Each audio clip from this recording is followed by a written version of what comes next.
आज हम बात करते हैं ऐसी कंडीशन की जिसमें आपका पार्टनर ना तो आपको वैल्यू देता है ना ही अच्छे से आपका साथ देता है। और जब आप ऐसी रिलेशनशिप से निकलकर उससे दूर जाना चाहते हो तो दूर भी नहीं जाने देता।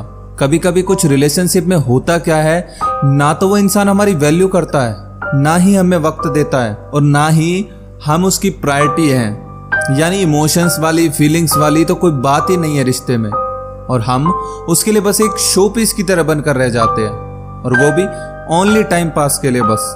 बहुत बार तो हम इन सारी बातों को देखकर भी अनदेखा कर देते हैं और खुद को ही बेवकूफ बनाते हैं, ये कहकर कि नहीं यार ऐसा नहीं है, कोई दिक्कत नहीं है, एक दिन इंसान बदल जाएगा, सब कुछ ठीक हो जाएगा। तो कभी इन्हीं बातों को सीरियसली लेते हैं और हम ऐसे रिश्ते में क्या कर रहे हैं जिसमें हमारी कोई वैल्यू ही नहीं है, इंपॉर्टेंस ही नहीं है, और ऐसे रिश्ते से दूर जाने की सोचते हैं। और हमारी असली प्रॉब्लम यहीं से स्टार्ट होती है। जैसे ही हम इस रिश्ते से दूर जाने की सोचते हैं तो सामने वाले इंसान का इमोशनल ड्रामा स्टार्ट हो जाता है, अपनी सफाई देना शुरू कर देता है, छोड़कर ना जाने के लिए रिक्वेस्ट करता है, नहीं आप मत जाओ, अब ऐसा नहीं होगा, रोकने के लिए मिन्नतें करता है, गिड़गिड़ाता है, हाथ जोड़। हम ये सोचते हैं यार कोई बात नहीं, इतनी रिक्वेस्ट कर रहा है, रो रहा है, सॉरी बोल रहा है बार बार, तो चलो कोई बात नहीं, इसे एक चांस दे देते हैं इसकी गलती सुधारने का। और हम उसकी ये सारी बातें समझकर का रोना धोना देखकर रुक जाते हैं, और कुछ दिन बाद ही उसका सेम लास्ट टाइम की तरह रवैया स्टार्ट हो जाता है। ना टाइम देना, ना वैल्यू देना, ना फीलिंग समझना, यानी वही सारे काम करना जो पहले किया करता था या किया करती थी। और जब ये सारी बातें देख देख कर हम फ्रस्ट्रेट हो जाते हैं कि यार पिछली बार उसने माफी मांगी और फिर वही गलती दोबारा कर रहा है, तो हम सोचते हैं यार ये इंसान नहीं सुधरने वाला, हमें तो इस टॉक्सिक रिलेशनशिप से निकलना ही पड़ेगा। जैसे ही हम ये तय करते हैं कि नहीं रहना इस रिश्ते में जिसमें इंसान ना तो अच्छे से रहता है ना ही हमें दूर जाने देता है, तो उस इंसान का वही पहले वाला रिक्वेस्ट वाला नाटक फिर से स्टार्ट हो जाता है। रोना धोना मनाना, वही सारी बातें जो पिछली बार उसने की थी, और हम फिर से उसके आंसू देखकर रुक जाते हैं, और यही नाटक तीसरी बार भी चौथी बार भी चलता ही रहता है। और तब हम और ज्यादा परेशान हो जाते हैं ये सब देखकर कि ना तो वो रिश्ते को अच्छे से निभा रहा है और ना ही हमें दूर जाने दे रहा है। बार बार कस्में खाता है, वादे करता है, फिर अपनी बातों से मुकर जाता है। हर बार यही नाटक करता है वो इंसान। अब ऐसी कंडीशन में हम क्या करें, हम उसे बार बार मौका दे दे के थक गए हैं, मगर वो सुधरता ही नहीं। अब ऐसे वक्त पर एक बात कर निकल कर आती है, वो ये कि इतनी गलती उसकी नहीं है जितनी गलती आपकी है, क्योंकि आप उसकी ये नौटंकी देखने के बाद भी उसे बार बार मौका दे रहे हो, ये सोचकर कि आप सच में उससे प्यार करते हो। अब आप कहोगे तो करें क्या, तो उसे रोता छोड़कर चले जाएं? तो मैं कहूंगा हाँ चले जाओ छोड़कर। क्यों? क्योंकि गलती इंसान एक बार करता है, और जो इंसान एक ही काम बार बार किए जा रहा है वो गलती नहीं जानबूझकर कर रहा है उस काम को। चलो इसे इस बात से समझते हैं, जैसे एक बच्चा अपने खिलौने से खेल रहा है, उसके पास ट्रक है, बस है, साइकिल है, एयरप्लेन है, बाइक है, ट्रेन है, इसके अलावा और भी बहुत सारे खिलौने हैं उसके पास, और वो इन सब में खेलता सिर्फ एक या दो खिलौने से ही है, मान लो जैसे ट्रक या रेलगाड़ी से, और बाकी खिलौने तो सिर्फ बस शो पीस के लिए रखे हैं उसने। और जब कभी उसके फैमिली वाले, मम्मी पापा या और कोई पर्सन उससे ये खिलौने लेना चाहेगा कि लाओ ये बाकी, अब इस वक्त आप देखोगे कि वो रोने लगता है, नहीं मैं खिलौना नहीं दूंगा।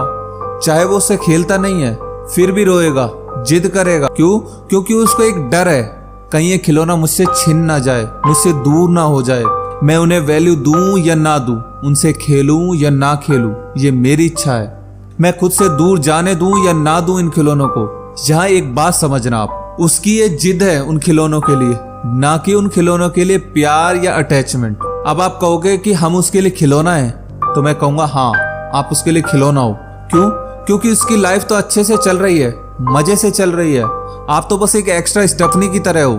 कभी आपकी जरूरत हुई तो उसी वक्त आपको वैल्यू मिलेगी, नहीं तो नहीं। और इस बात को आप जितना जल्दी समझ जाओ आपके लिए अच्छा है, क्योंकि वो तो आपसे सिर्फ टाइम पास करने में लगा है या टाइम पास करने में लगी है, मगर आप अपना टाइम बर्बाद कर रहे हो। आप खुद सोचो यार, अगर वो आपसे सच में प्यार करती तो आपके एक बार समझाने के बाद समझ जाती, ना कि उसी एक गलती को बार बार रिपीट करके आपको तकलीफ देती। प्यार होता तो आपको वैल्यू देती, टाइम देती, आपको समझती।